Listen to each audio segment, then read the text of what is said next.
Welcome to Gabriel's Gospel Grace, where you will receive wisdom and the Word of God.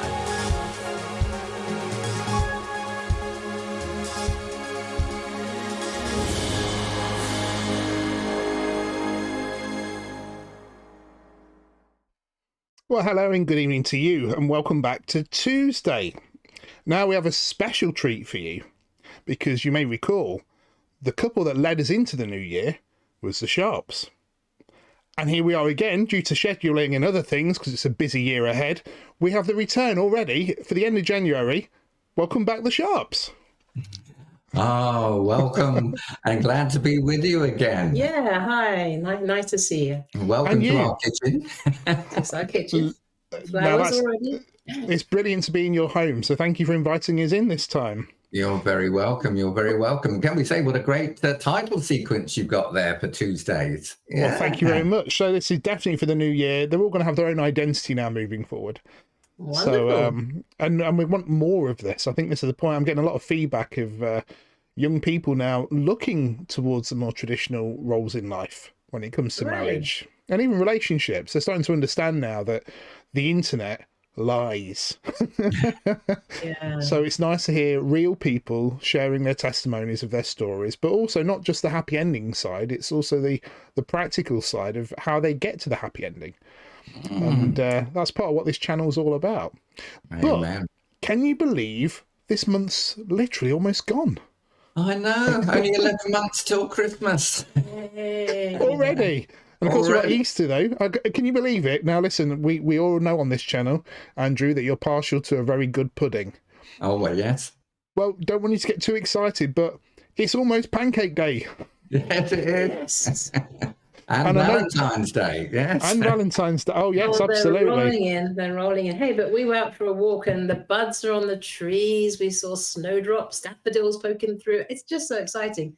I absolutely love this time of year, looking forward to the spring and all the colours that are crocuses. Oh, gosh. It's one of my favourite times of year. Well, it's new birth, new growth. It's definitely, it's nice to see them signs of spring starting to creep in. Yeah. And even the storms we've just had. I said to someone, because I've taken a lot of damage, even my chimney pot blew off the roof. But thankfully, praise the Lord, it missed the car. But someone said, I'm so sorry to hear about all your damage. And I said, but you have to bear in mind the things that broke were already weak. All right. The storm is a blessing. It cleared out the dead wood, literally. Yeah. So now, unlike the politicians who say build back better, I'm saying we're already building back better because we're just stepping forward in faith into this leap year. As you recall, I declared it. Yes, that's right. Yeah. Amen. So where are we going today, the Sharps? Well, we're going to be thinking about marriage again and this whole concept of covenant, because you sparked the idea in your programs about marriage being a covenant and not just a contract, not just an agreement between two people. And what a wonderful series we've had on covenants. And we were listening to a preacher talk about biblical covenants. And as I was listening to him, I thought, now then, here's another dimension to this whole idea of marriage being a covenant, because it is the total giving of oneself to another and the other's total giving of themselves to you, which echoes beautifully everything that a blood covenant is in the Old Testament of our Holy Bible, the scriptures. Yeah. I'm going to unwrap that in a minute, but it all ties in with the marriage service itself, because when the couple give themselves a ring, and I noticed the rings in your title sequence there are still got them. When the couple give a ring to each other, they say, "I give you this ring as a sign of our marriage," and then they say, "With my body, I honor you. All that I am, I give to you, and all that I have, I share with you." Now, I actually think that those vows are more profound than the for better, for worse, and sickness in health, because those are so sort of cliched in a way. Yeah. But these ones, with my body, I honor you, all that I am, I give to you, and all that I have, I share with you. They're powerful, aren't they? They are. It's only popped a bubble in it. What's yours is mine, because what's mine is yours. So it's reciprocal. So I love that. And because it is a sign of love that you give. God is love. And look what a giver God is. He gave his best. He gives Jesus his only son, is that who he loves. And love is at the center of it, and love gives. So this covenant is one of, I give myself to you wholly, you give yourself to me. It's not passive on either side. We're both active participants in this covenant. It's just an amazing thing. It has to be a God idea. It does. It goes really deep as well, doesn't it? As many people will know, I was a minister in a mainline denomination, and part of my work was to conduct marriages for couples.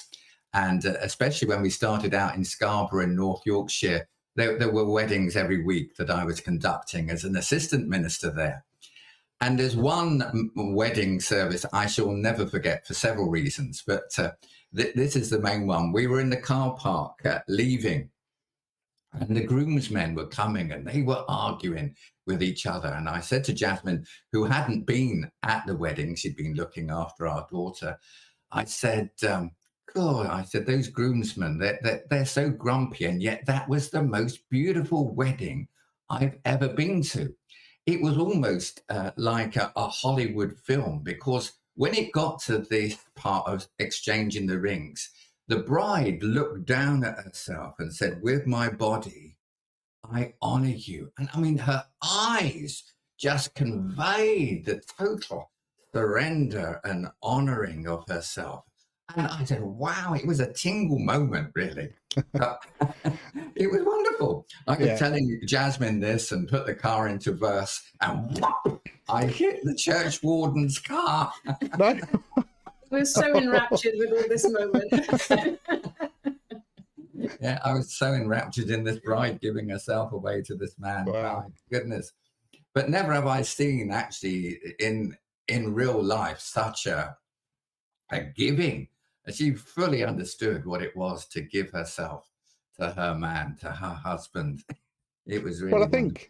I think this is the issue, though, isn't it? Because a lot of people today, especially in a secular reality, they have a checklist, and the checklist will be. In fact, I've been listening to it recently. A lot of women talking about, I wouldn't date a man below 6 foot tall, and he must have a 3-figure salary, and in their delusional bubble of reality, they're a 10 out of 10. They're worth everything, and they'll do nothing to get it. It's just bizarre that people don't realise that.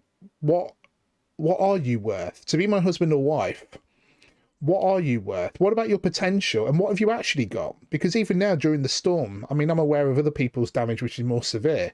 So even if you had a home, you might now be homeless. If you had a job, you might now have no job. If you had money stashed under your mattress and it blew away, all them things are 100% material. At the end of the day, we came into the world naked with potential. And all that's left, even at the altar, I think this is the interesting thing about being at the altar, regardless of what you're wearing, you are stripped bare. And all you have left is your potential. Yes. And apart from giving yourself, what else have you got to give? That's a very vulnerable place to be in, of course, though. And it takes some kind of understanding of love to be that vulnerable towards each other. But we've discovered that there are deeper layers of vulnerability to be explored all the time. That's right, because at the age that most people get married, there are many, many layers of vulnerability, because no one is particularly mature when you take that step. So there has to be some kind of assurance of love for the other person to be able to take what is probably a leap of faith. And praise God, we were, when we took that step, Christians, and we had peace in that, so that we would obviously pray about the relationship as well as experience love for each other. And so we had a peace to go forward, which is a great thing for a Christian, to walk in the peace that you have about things. But there are risks, and nobody is mature when they take that step. So you are embarking on quite an adventure, aren't you? And there are lots of vulnerabilities, lots of places where you can fall over. But the good thing about a marriage is that two are better than one. Yeah. And if one goes through a rough patch, the other one is there to hold them up. And it's been said many a time on these programs, it's that commitment to each other that gives that security of love and enables that vulnerability to be exposed and that love to mature. Which takes us back to covenant, because that is the essential nature of a covenant, that there's a security, because neither party is going to leave, except in the Old Testament sense, and in going way back culturally, except through death. One person dies, and that's the end of the covenant. Yeah, that's it. Well, I was going to say, on your point of vulnerability there, and as you were saying, there's no real certainties, and the fact that you are exposed and you are vulnerable, and it's almost a gamble when you stand at that altar. But my point is that they're the things that make life worth it. If we always know the outcome, it's trivia. It's easy. I mean, we have this thing now, don't we? This is where I'm going to upset people. But I'm from the days when you could go into a race, especially as kids, and there will be a winner. Not everybody, all 6 contestants. I know I'm pushing the boundaries, pushing the envelopes on Gabriel's Gospel Grace. But now it's a participation. We all took part. And to be honest, if you've never ran before, the fact you took part is a first step into stepping forward. But the point is, you don't go in with the attitude of losing, you go in with the attitude of winning. Yeah. But you have to be willing to still lose everything. That's what makes it a challenge. I mean, I think back to when I went to university, and at the time, you're about to take on a massive student loan. I was about to take a very academic subject that my past credentials would have said I wouldn't be capable of competing and completing. And at the end of it, would there be a job? Could I pay back the loan? What's it going to cost me? But that mountain, that 4 years of university, when you took that first step on day one, you just say, I'm committed to doing what it takes. And of course, it's challenging, and then there's highlights, and then it gets tougher. And when you think you've just about mastered it, a new subject comes along and throws in even more challenges. And I think that's a good example, especially if anyone out there is academic and they've gone through that process, especially if you're fearing marriage. Did you really go into a degree? I mean, unless it's a humanities. Did I say that? But I'm just winding people up. But the point is, it's still a case of, nothing certain. And in fact, that's the point. To really enjoy and grow in a situation, you have to be willing to put yourself out there. And I think that's the vulnerability that marriage relies on if you want it to be a success. That's right. And that is the basis of covenant as we see it demonstrated in the Old Testament. I mean, these concepts aren't all in one passage. They're sort of gleaned from all over. But when there was a covenant between two parties that wanted to go together, perhaps two parties that had been warring each other, they would come together in a covenant, which would start by each taking off their robes, their clothes, their outer clothes, symbolizing the end of, their clothes represented all that they had, in a sense, and they're taking that off and leaving it behind and entering into a new life. You remember Bartimaeus, that blind man who was begging by the road, and Jesus comes by and he calls out to him, and the crowd all first of all tell him to shut up because they said Jesus won't be interested in you, but he just cries out the more. And then Jesus says, go and call him. And they say, cheer up, he's calling you, go to him. And what did he do? He takes his robe off. That is very significant, because he's saying this is the end of the old way of life. In those days, of course, whereas people who can't see have a white stick nowadays, there was a particular robe that was indicative of somebody who was blind and was a beggar. He was casting that beggarly life off and going towards Jesus with a faith that things were going to change, with a faith that his life was going to be different. And this is what we see here in the covenant, casting off the old way. I'm not going to be the same person ever again. The old life, it is gone. When you look at that in the light of the marriage service, the part of the marriage is that we begin a new life together in the community. So no longer are we two single people, but we are one new couple. That's right. Starting a new life, a new adventure. But also, I like that in covenants, the person would take off their belt, which doesn't mean that their trousers are going to fall down.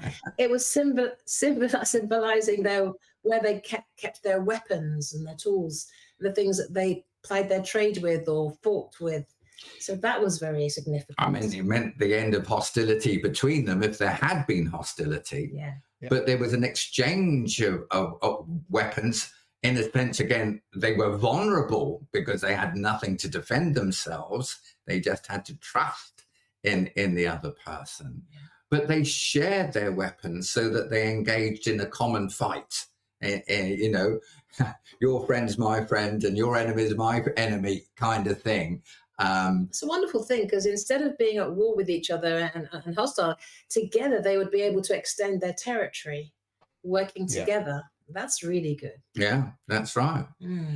And so there's that idea, we're in this together. We're all in this together. I think I like to quote that song.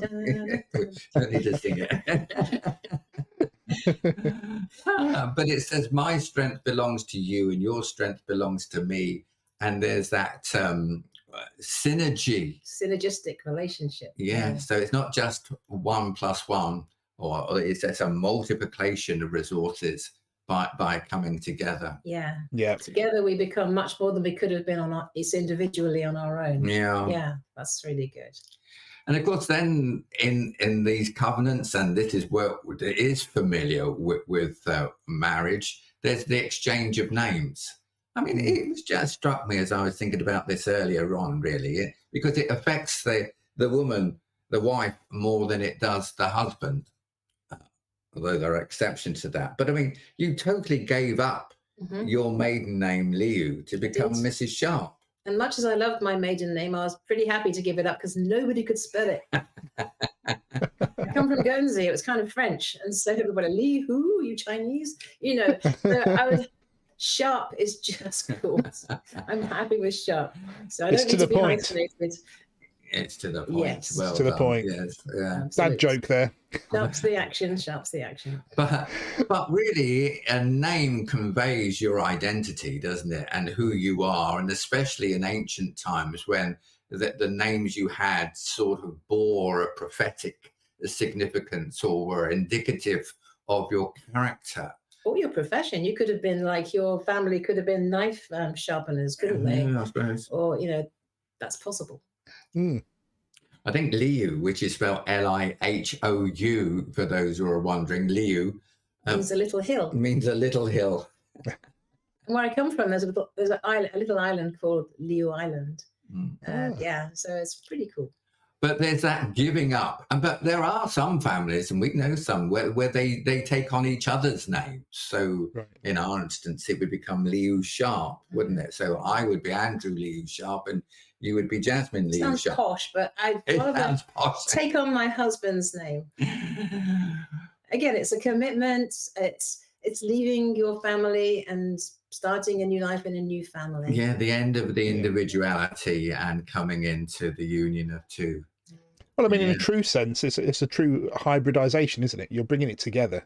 Yeah. I mean, I was contemplating just the other day the term partnership. Partnership literally defines equality, 50-50. And as you were saying, if we bring our territories together, it's more of a companionship than a partnership. And I think, again, coming back to this thing about double barreling names and things like that, often it's about a sense of one feels stronger than the other. And I think this has taken us away.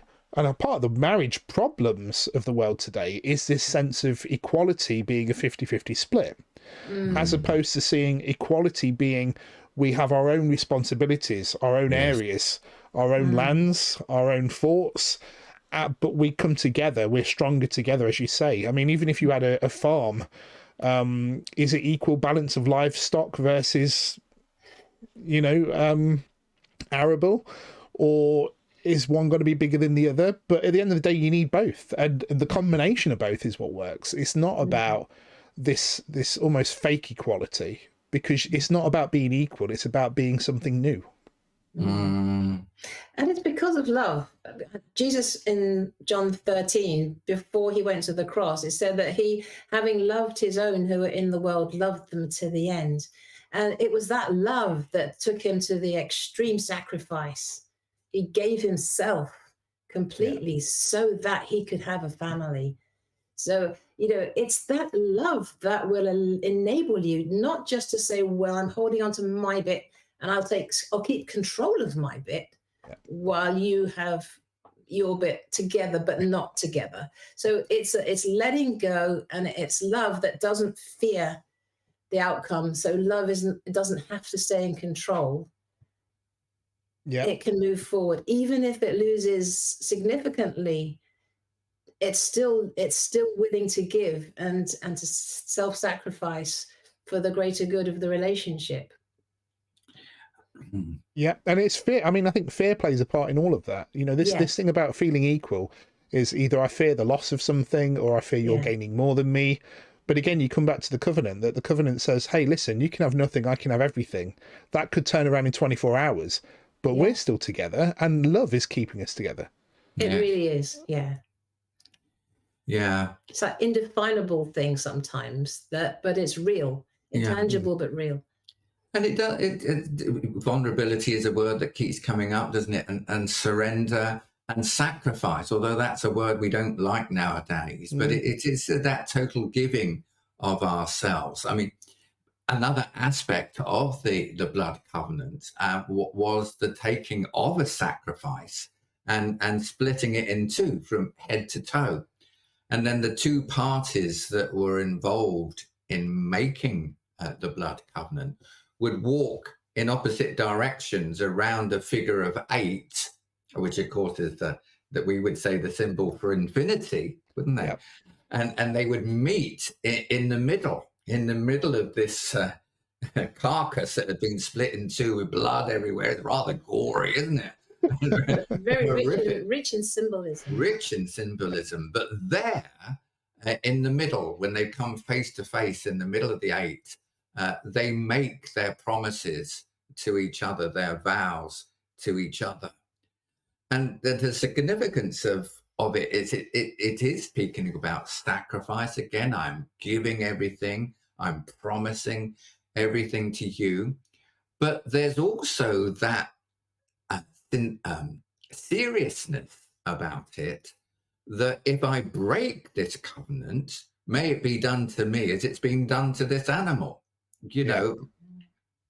And that's not the intent. We're so serious about this. Till death us do part. You see, and it's that gives the freedom for everybody to grow and fulfill the covenant to its richest extent. It's the value that you put on it. If you value something so highly, then I think that's the key word, Jasmine, is the value, because this is the problem. See, everything you've described there, if you sat a couple down today and said, we love each other. Yes, we love each other. Well, this is what marriage means. They'll go, but what if I don't like it? And what if he says this? And what if she wants that? And it's like, well, that's the point. You're not ready for it. And I think it is that kind of, a bit like I said, the university commitment. You're putting your money on the line. You're sacrificing for something you don't know you can achieve. You're sacrificing your job. You're sacrificing all these other things you could have for something unknown. Yeah. But is it worth it? And I think the problem today is that, it's easy to live with your partner and kind of it all goes well. And then the question becomes, well, why do you want to get married then? Well, it'd just be nice to have the photo on the shelf, to have a cake and a party, to bankrupt mum and dad. But it's not that. It's the fact that it has to be worth this much to do it. Same as being a Christian. We know that it's very often people just go, my husband goes to church, so I think I'll just join them and become a Christian without any contemplation of what you're believing or what you're committing to. And of course, then we get these, what I would call, not the best examples of Christians out there that are very judgmental. And I think the modern phrase is they can be Karens. And they're out there spouting their beliefs at people without any context. And it still comes back to what is the value, what is the worth. And the thing is, what you've described in how we should look at marriage is so valuable. You need to be ready to make that commitment. And if you're not, then it might be you need more time to kind of just be sure. It's not a race. And it should feel like you cannot find your way out. But as we know today, I think solicitors make a lot of money out of prenuptial agreements now. Yes. Let's go into this with an exit strategy before we even start. Because we're not saying that you have to be perfect. In fact, nobody will be perfect to any degree going into this. It's not about how great everybody is and got their act all together and know what you're going to do in every situation. That just doesn't happen. But it's that you know enough and that you've prepared your heart enough that whatever happens, you're willing to commit yourself to this relationship. And of course, this is so valuable, not for each other, and as probably a witness to Christ's love to those who don't know him yet, but also that there's multiplication going to happen. There are children going to come most times, and they have to have the stability like that. It's very, very sad to see the children that are really marred by the fact that they haven't had stability and the knowledge that they are loved and the safety of a home where they can be free to grow. So it's so valuable. It's so valuable for the next generation and the generation after that their parents have made a covenant and they're not going anywhere, but they're fully committed to each other and to the children. I think it also strengthens communities. Yes. Because if you're 4 houses together with the same covenant with your partner, I say partner in the sense of marriage, that same kind of covenant, that bonding, that trust, them sacrifices kind of ripple with your neighbour as well, because they also stand on that foundation. So you often find it's a stronger community. In fact, someone the other day was saying to me, I'm trying to remember this now, they'd visited someone's house, 2 gentlemen, and they visited a lady who said, "Oh, do you mind if I change my daughter in front of you? This is a baby." And obviously they just whipped the nappy off, cleaned them, stuck them back and everything else. And they said they were really surprised that happened in front of them, being men.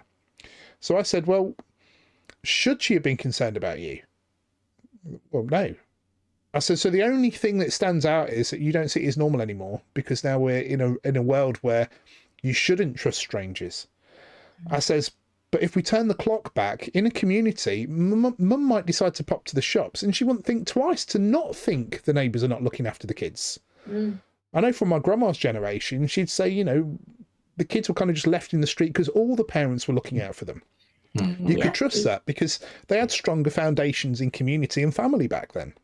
That's right. People would leave their baby in a pram outside while they went into the shop. It wasn't a problem, but now absolutely not. You wouldn't do that. No, absolutely not. It's interesting that as we see the marriage breakdown and the almost I'd almost call it a discouragement, negative marketing with regards to marriage, but at the same time we see the same collapse within society at the same time, and I don't think that's a coincidence.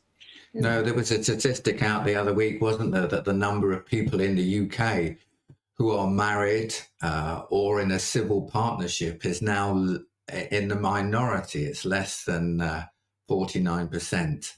So I think that's the first time that's happened. And that's civil partnerships, I guess, of every kind. I think it's the way of the world. I think, there is an enemy of our souls. Nobody can deny that there's evil in the world. That is the opposite of the God we love and serve. And so there's always been an attack on families because this is a representation of Christ and his church. This is a representation of the love of God and his constant, faithful love. And of course, the enemy of our souls wants to destroy that as much as he can. And sadly, he has willing participants who will, just through ignorance many times, agree with him but when you see the light, when you see the beauty, when you see the love of God in marriage, then there's no substitute. And the more people that, do see the light and do take those steps, the stronger, as you say, our communities will be, as well as the children coming after us. The healthier they'll be in every way. I mean, it's not to say that marriage is easy. I mean, it just, they say marriages are made of heaven but lived on earth. It's a bed of roses, but roses have thorns. But praise God, heaven is available to us. There's, to quote the scriptures, God has given us everything we need for life and godliness. It's his wedding gift to us through his very precious and great promises. For us to unwrap and to put in, but it is very valuable. I mean, and that takes us back to these things that happened in a covenant relationship. We think of the value of a wedding ring is to say that you're valuable to me, is the idea that's going on there, properly understood. And they say that there's some cultures where instead of the ring, it would have actually been an incision in the finger as a kind of blood covenant idea.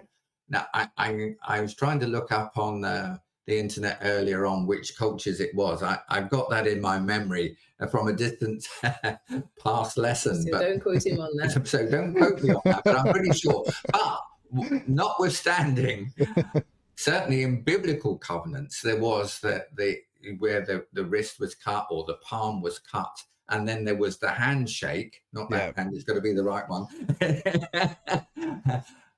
But because there was a slit in the palm or on the wrist, there was a mingling of blood at that point. Again, blood brothers saying how serious this is, an intermingling of blood, because in biblical thinking and in Jewish thinking, the life is in the blood.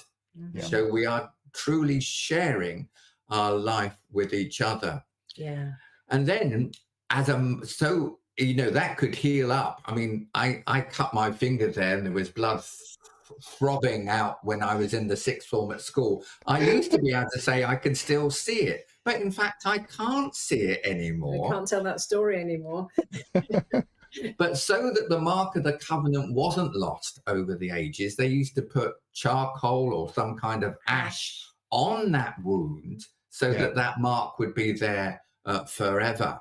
And much like a tattoo in that sense, really.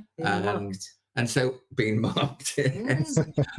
But a sign that I belong to you, you belong to me, and others would see that we belong to each other. Others would see that we were spoken for. Others would see that there was a new life together in the community. And that's all part of the significance of the ring as well. It's the mark of a covenant. And then, of course, you've got the covenant meal. They would just feast together. And we have that in the communion, but then just feasting together is such a sign of togetherness. You mentioned the communion because bread and wine would have been involved in that Old Testament covenant meal. Our sister-in-law is French, and French people are happy as long as there's bread and wine on the table. Really, that's true. I know. Bread and wine and like everything else. Cheese. Cheese. Yeah, but bread and wine has to be on the table. Companions means compagnon. Yeah, with bread. With bread. Compagnon. There we are. Well, interesting when you were saying about avec bread. When you were saying about the signs and the mark, I think you said the word mark.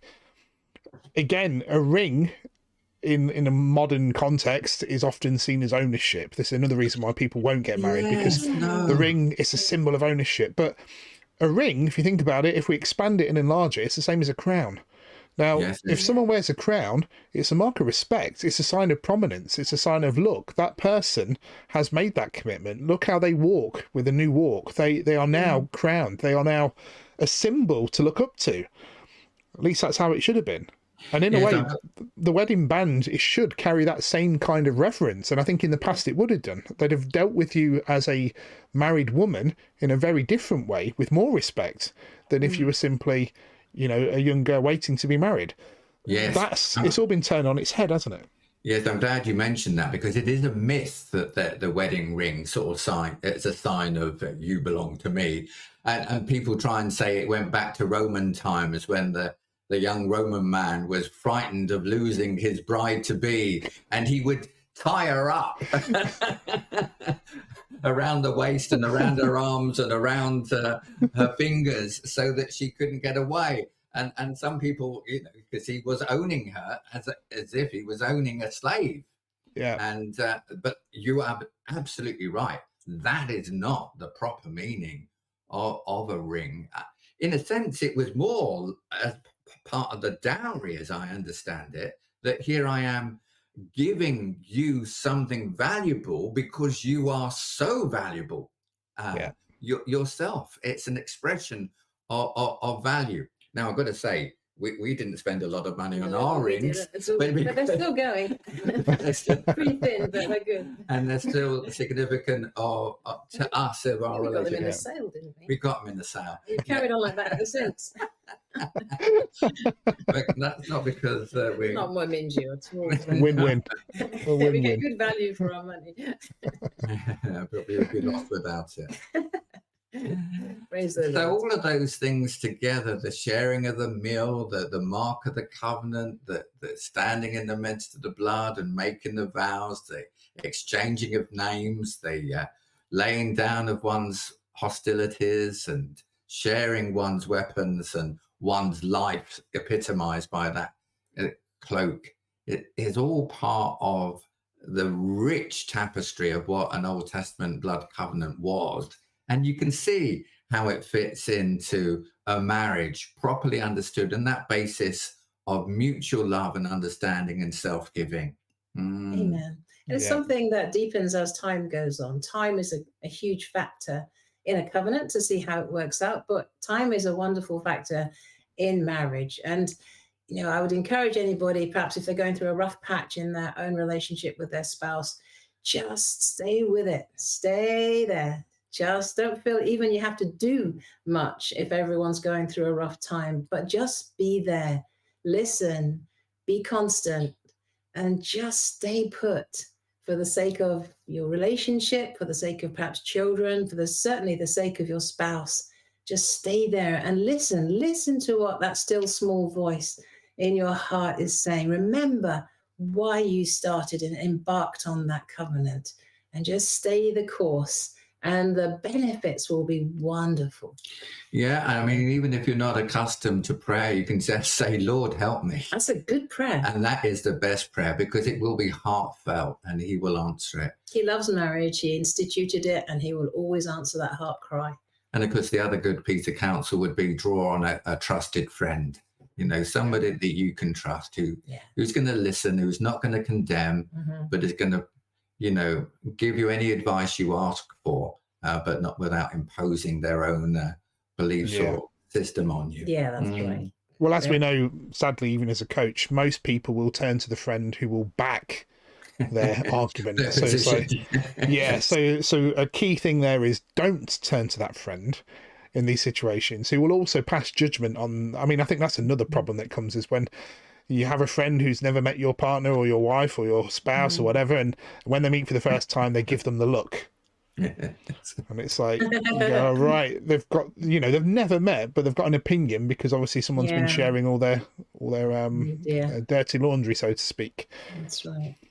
But no, well, thank you for that. Is there any final thoughts we want to throw into this one?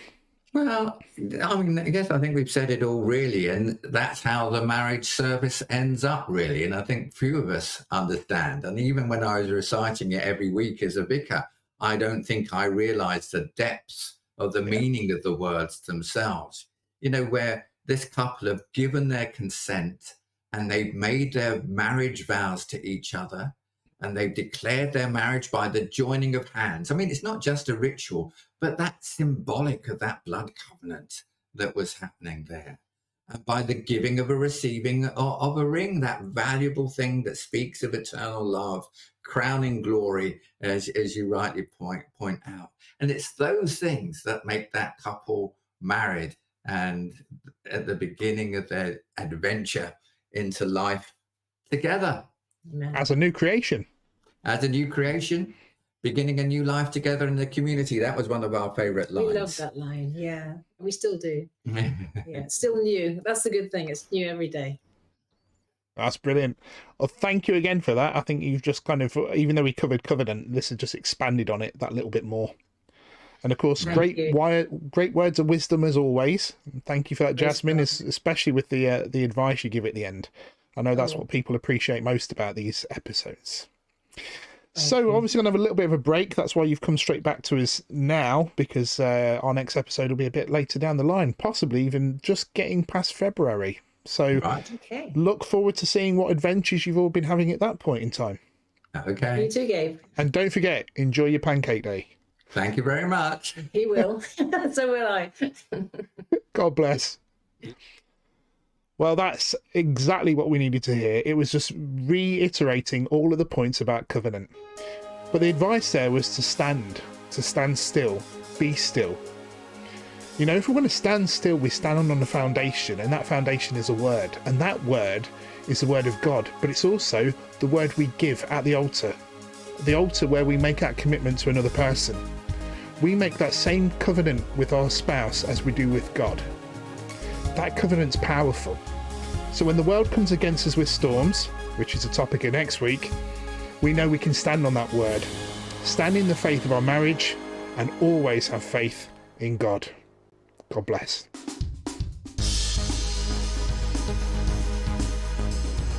If you were blessed by this video, why not give it a like?